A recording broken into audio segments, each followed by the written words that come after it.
कक्षा 6 से बीएससी तक की भौतिक विज्ञान, गणित और विविध प्रतियोगी परीक्षाओं हेतु रीजनिंग एवं गणित की कक्षाएं निःशुल्क प्राप्त करें।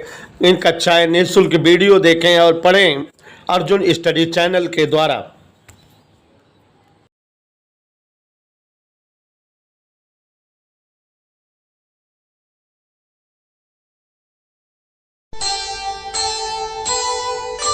कर्म करे किस्मत बने, जीवन का यह मर्म, प्राणी तेरे हाथ में, तेरा अपना कर्म, तेरा अपना।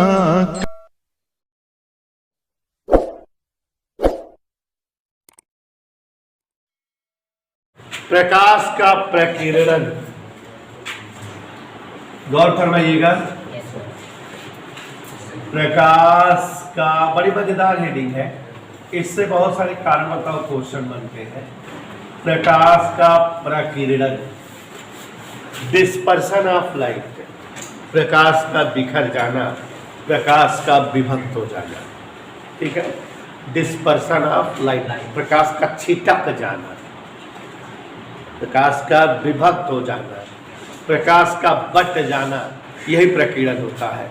होता क्या है, माननीय साजिद नाडिया वाला, जैसे हमारे आसमान में बहुत सारे छोटे छोटे कण उड़ते रहते हैं, उपस्थित है, जैसे धूल के कण, धुआं, हवा, ये सब जो है कण।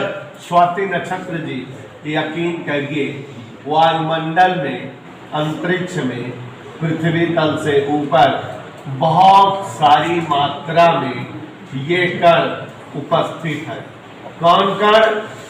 धूल, धुआं, वायु के जो सूक्ष्म कण हैं, ये सब जो है बहुत ज्यादा मात्रा में उपस्थित है। इन कणों की खासियत है, ये कण गतिशील है। गतिशील माने गति करते रहते हैं, घूमते रहते हैं, ऐसे ऐसे ऐसे घूमते रहते हैं। कौन कण? ये कण।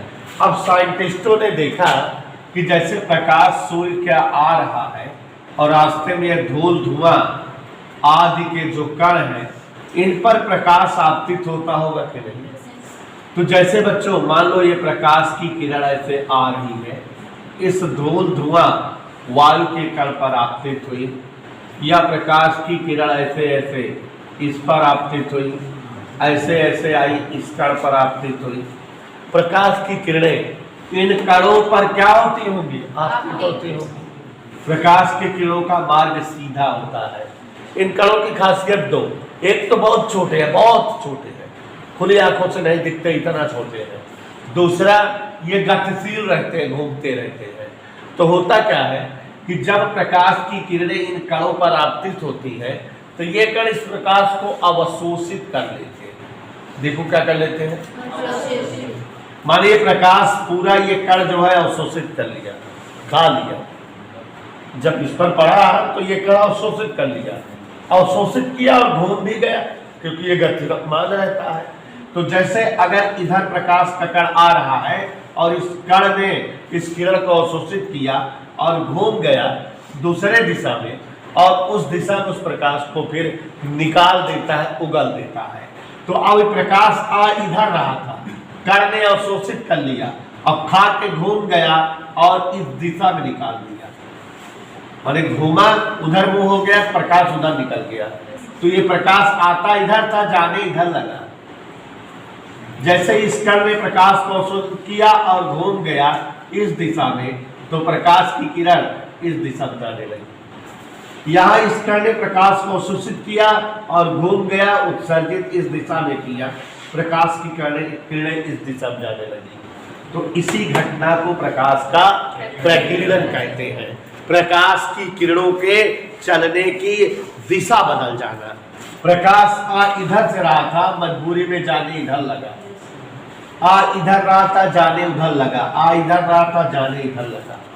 तो प्रकाश की किरणें जब धूल, धुआं, वायु आदि सूक्ष्म कणों पर आपतित होती है, तो ये प्रकाश इन कणों द्वारा क्या हो जाता है, अवशोषित कर लिया जाता है और ये कण घूम जाते हैं किसी अन्य दिशा में, उस अवशोषित प्रकाश को उत्सर्जित करते हैं।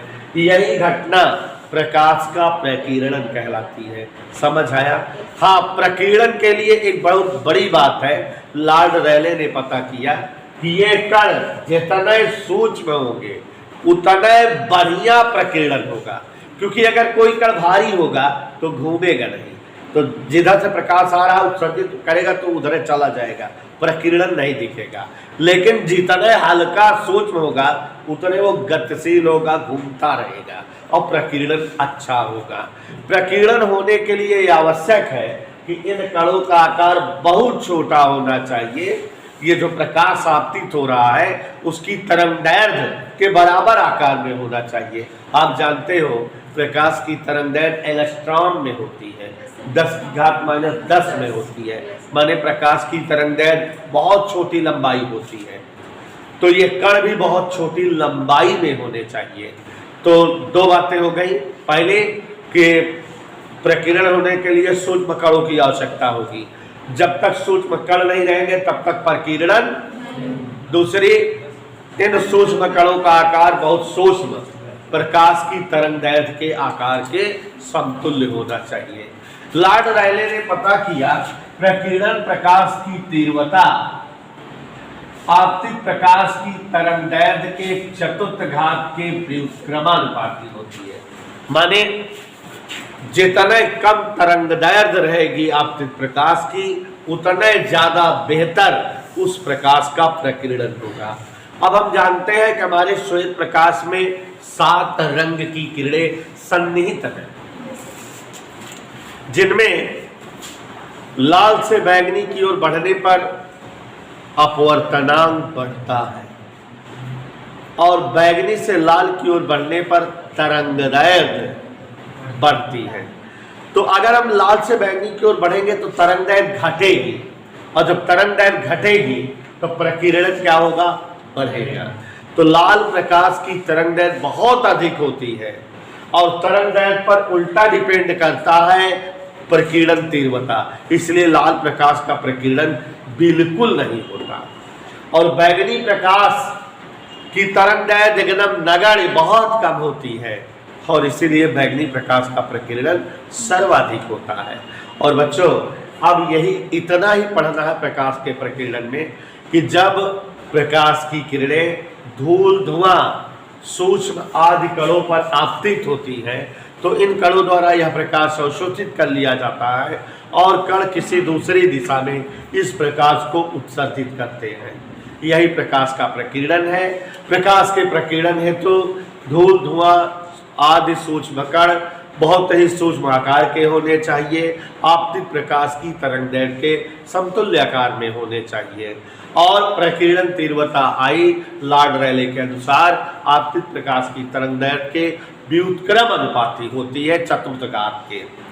जितने प्रकाश कम तरंगदैर्घ्य वाला होगा उतने प्रकीर्णन उसका ज्यादा होगा। हमें ज्ञात है बैंगनी प्रकाश का तरंगदैर्घ्य नगण्य बहुत कम होती है, इसलिए स्पष्ट है लॉर्ड रैले के सूत्र से बैंगनी प्रकाश का प्रकीर्णन बहुत अधिक होता है। और इन्हीं बातों पर ध्यान देने से तमाम कारण बताओ क्वेश्चन बनेंगे। जैसे लाल प्रकाश की तरंगदैर्घ्य बहुत ज़्यादा होती है तो उसका प्रकीर्णन बिल्कुल कम होता है, इसलिए खतरे के निशान लाल रंग के बनाए जाते हैं। जबकि बैंगनी या नीले प्रकाश का प्रकीर्णन ज़्यादा होता है तो ज़्यादा प्रकाश आसमान में बैंगनी या नीला फैला हुआ है तो आसमान नीला या बैंगनी दिखता है। ऐसे ही हमारा जो है समुद्री जल भी नीला या बैंगनी दिखता है। ठीक है, तो